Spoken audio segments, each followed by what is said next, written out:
2026, March 2nd in Burnaby. Yeah, so I guess that's all the fun stuff that happened at Comair in 2000 or 86.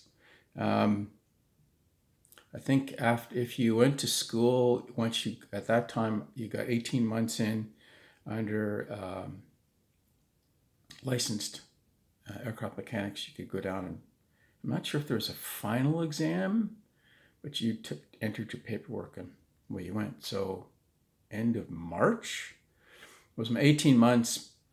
I must have written something because I went down to Winnipeg, got it all. And sometime in April got my license.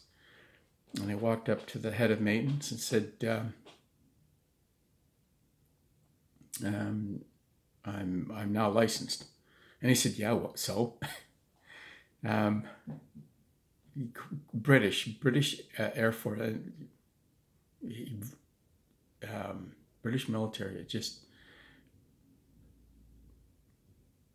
not a fun guy, really. So I wasn't really not expecting this because in aviation, typically the base engineer, the crew chief has the license and everyone else is an apprentice. And if you don't like working for apprentice wages, well, then go find another job, which is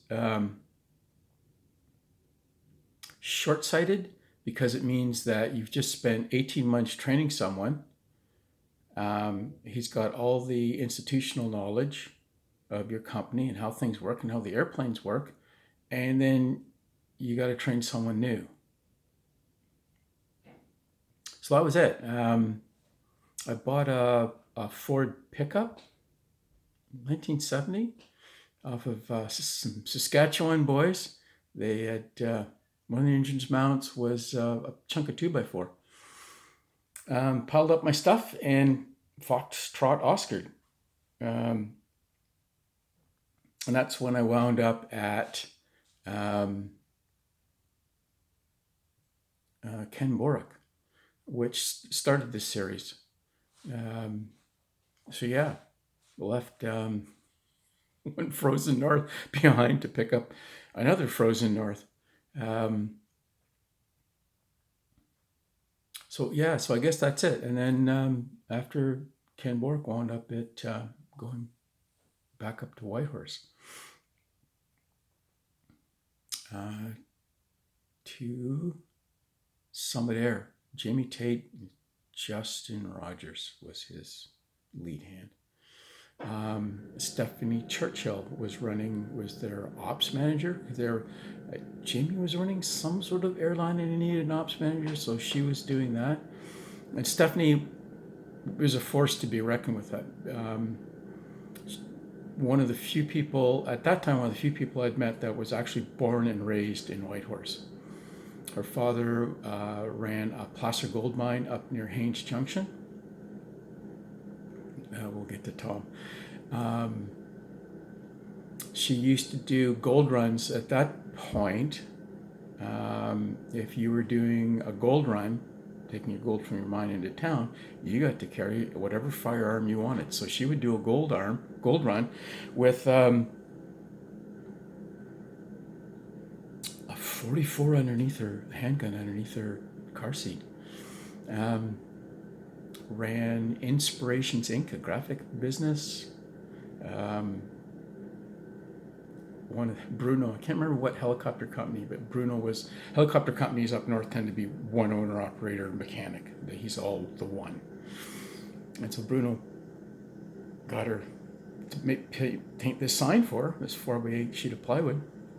Wouldn't, and being Bruno, I was screwing around on payment. And one morning he came to work and here's Stephanie taking the sign down. Bruno said, "That's my sign." And Stephanie said, "You haven't paid for it, so it's still my sign." "Well, you can't use this for anything else." "Oh yeah? I'm just going to sand it smooth, put a base coat on, and repaint over it." And he immediately cut her a check. Yeah, that's Stephanie. Took her vehicle in her Toyota into the Toyota dealer for some minor work. for a tune-up or something, and told the guy, air filters changed, the spark plugs are changed. She took it in for an oil change. I just need an oil change, and came back and, well, man, they weren't Toyota spark plugs and they weren't a Toyota air filter, so we had to change those. She looked and said, I'm the ops manager for Summit Air. There's only 2 spark plug manufacturers in the whole world. Toyota ain't one of them. Put my spark plugs back in and take that off the bill. Yeah. Major respect for that woman. Anyway, so yeah, we'll pick this up next time at Summit Air.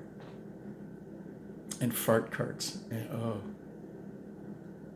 making appropriate life decisions. You don't make any money, but you get good stories.